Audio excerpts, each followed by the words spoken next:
Doctor को धरती का भगवान कहा जाता है और इस कोरोना महामारी में इंसान को अपने भगवान से काफ़ी उम्मीदें भी हैं कि वो उनकी और उनके अपनों की जान को यमराज से छीन लेंगे। लेकिन सफ़ेद कोट के अंदर छिपे कुछ काले जहनियत के लोगों ने इन भगवान को भी बदनाम कर दिया है। दरअसल मामला ही कुछ ऐसा है जहां मेडिकल कॉलेज की लापरवाही से 64 साल के कोविड मरीज अचानक कहीं गायब हो जाता है और जब मरीज की बेटी ने मुख्यमंत्री से अपने पिता को तलाशने की गुहार लगाई तो उसके पिता का जो खुलासा हुआ उसे सुनकर आपकी भी रूह कांप उठेगी। देखिए मेरठ के मेडिकल कॉलेज की ये खौफनाक करतूत। 3 मई की सुबह हमें उनका आखिरी अपडेट मिला कि उनका ऑक्सीजन लेवल 77% है और ऑक्सीजन लगी हुई है। उसके बाद शाम को जब हमने अपडेट लेने के लिए फ़ोन किया तो उन्होंने बोला कि अभी उनके बारे में कुछ पता नहीं चल पा रहा है और आप हमें बाद में कॉल करिएगा।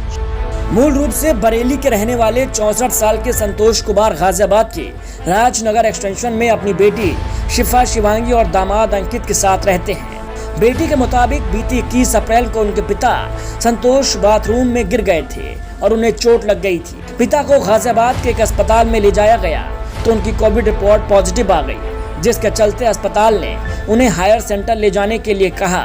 गाजियाबाद में बेड न मिलने पर परिजन संतोष को मेरठ मेडिकल कॉलेज ले आए, जहां उनका कोविड वार्ड में उपचार चल रहा था। बेटी और दामाद भर्ती करवाकर गाजियाबाद लौट गए और पेशेंट का हाल जानने के लिए कोविड सेंटर का नंबर ले लिया।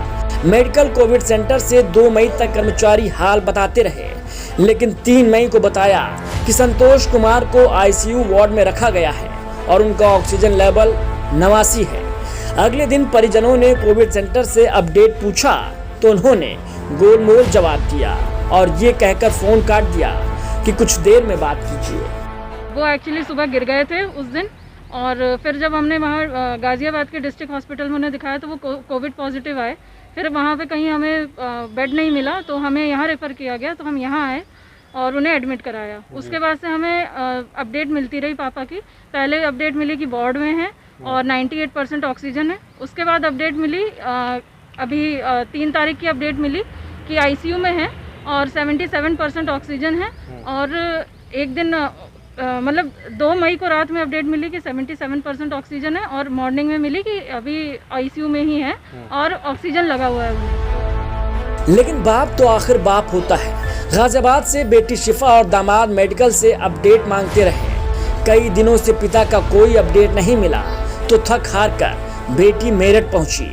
या उन्होंने कोविड वार्ड प्रभारी धीरज बालियान को पूरी जानकारी देते हुए पिता की जानकारी मांगी।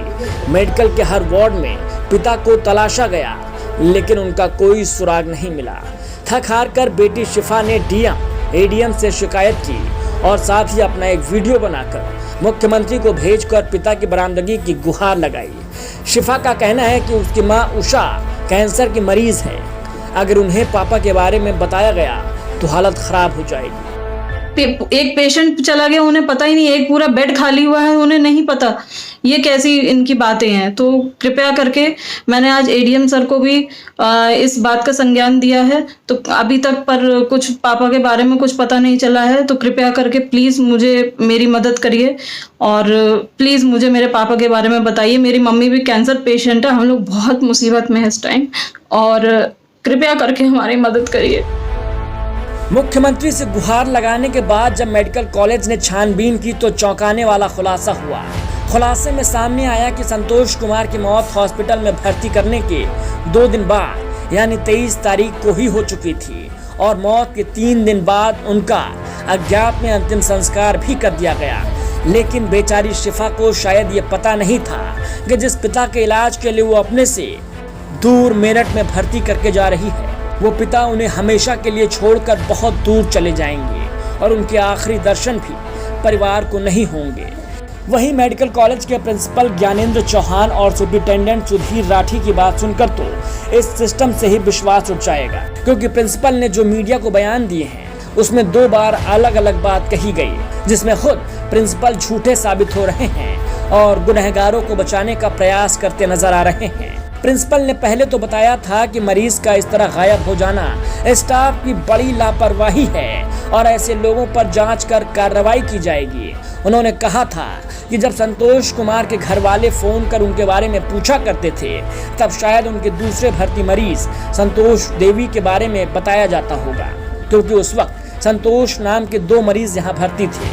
वहीं जब प्रिंसिपल ज्ञानेंद्र चौहान ने मीडिया के सामने अपना दूसरा बयान पेश किया तो ये बिल्कुल अलग था, जिसमें प्रिंसिपल ने बताया कि संतोष कुमार की मौत 23 तारीख को हो चुकी थी और उनके परिजनों से संपर्क न होने की वजह से 3 दिनों तक उनके शव को मोर्चरी में रखा गया और उसके बाद अज्ञात में शव का अंतिम संस्कार कर दिया गया। उस समय संतोष नाम के कई मरीज 2 मरीज भर्ती थे, तो हो सकता है कि उन्होंने पूछा संतोष का कैसा है, तो उन्होंने घर वालों ने दूसरे संतोष के बारे में डॉक्टर्स ने जानकारी दे दी। अब ये कहाँ गया इसके लिए एक जांच का विषय है, जो भी होगा उसके लिए जांच की जा रही है। कहाँ गया कैसे गया इसलिए पूरे हर तथ्य को देखा जा रहा है, क्योंकि हम लोग और इसमें जो भी जांच में दोषी पाया जाएगा उसके खिलाफ कार्रवाई की जाएगी। तो 15 दिन तक वो लोग आए नहीं, तो इस वजह से उनको दूसरे संतोष का हम कहें 27 तारीख तक उनको इन्फॉर्मेशन मिलती रही।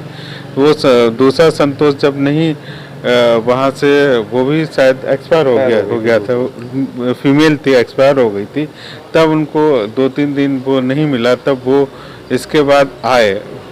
तो इस बीच अगर वो पहले आ जाते तो ये दिक्कतें नहीं होती। ये काफ़ी 10-15 दिन के बाद उन्होंने खुश खबर की है, ठीक है। तो अगर उन्होंने फ़ोन से बात करते रहे, अगर 3 तारीख को या 27 तारीख को 3 तारीख को उनको जैसे उनका खुद का स्वयं कहना है कि इस तारीख को हमें ये अपडेट मिला था, तब उसके बाद नहीं मिला, उनका अगर स्वयं आ जाते तो अपनी प्रॉब्लम कहते तो हम लोग उसको तुरंत डील कर लेते। प्रिंसिपल ने यह भी कहा कि संतोष कुमार की फाइल पर उनके किसी परिजन का फोन नंबर नहीं लिखा था। गौर करिए, प्रिंसिपल ने कहा कि फाइल पर संतोष कुमार के किसी परिजन का नंबर नहीं था, इसीलिए उनके परिजनों को संतोष कुमार की मौत की सूचना नहीं दी गई। जबकि संतोष कुमार की बेटी ने जो कॉल रिकॉर्डिंग मीडिया को दी है उसमें हॉस्पिटल स्टाफ से बात हो रही है।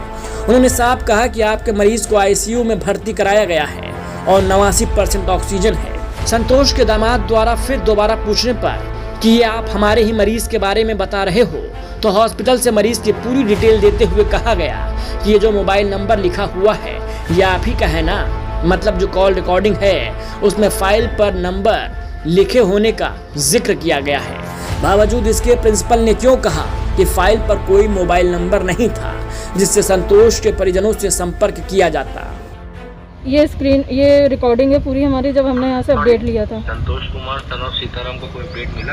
हाँ जी सर, ICU में ना भैया पता नहीं कहाँ पे है एक्चुअली, में पता ही नहीं। हाँ सर, बता रहा हूँ मैं, संतोष कुमार ICU में, उनका ऑक्सीजन था 89%। अच्छा ICU में है? हाँ ICU में 89% उनका ऑक्सीजन था, लास्ट टाइम नोट किया। ये कन्फर्म है कि भाई एक बताया जा रहा है कि पता नहीं चल रहा है कहाँ है। ये जब लास्ट टाइम जब चेक हुआ था तब इतना था। अच्छा, संतोष कुमार सन ऑफ सीताराम यही पेशेंट है, कन्फर्म है? हाँ जी, Santosh Kumar son of Sitaram ICU 89%। ये नंबर आपको 9654222175। जी भैया, ठीक है भैया, थैंक यू भैया, थैंक्स अ लॉट। दूसरा सवाल ये कि जब संतोष कुमार की मौत 23 तारीख को और संतोष देवी की मृत्यु 27 तारीख को हो गई, तो फिर 3 तारीख तक हॉस्पिटल स्टाफ संतोष कुमार की बेटी को क्यों गुमराह करते रहे, क्यों उनके पिता के बारे में गलत इन्फॉर्मेशन देते रहे। फिलहाल मेडिकल कॉलेज के प्रिंसिपल ज्ञानेंद्र चौहान ने 3 सदस्यीय जांच कमेटी गठित कर दी है, जो इस पूरे मामले की जांच 12 घंटों के अंदर कर अपनी रिपोर्ट देगी। इस मामले में जो भी दोषी होगा उसके खिलाफ सख्त कार्रवाई करने की बात प्रिंसिपल ने कही है। अब इसमें किसकी लापरवाही रही ये जांच रिपोर्ट आने के बाद क्लियर हो जाएगा, लेकिन एक बात तो तय है कि इसे मेरठ मेडिकल कॉलेज की बड़ी लापरवाही कहा जाएगा।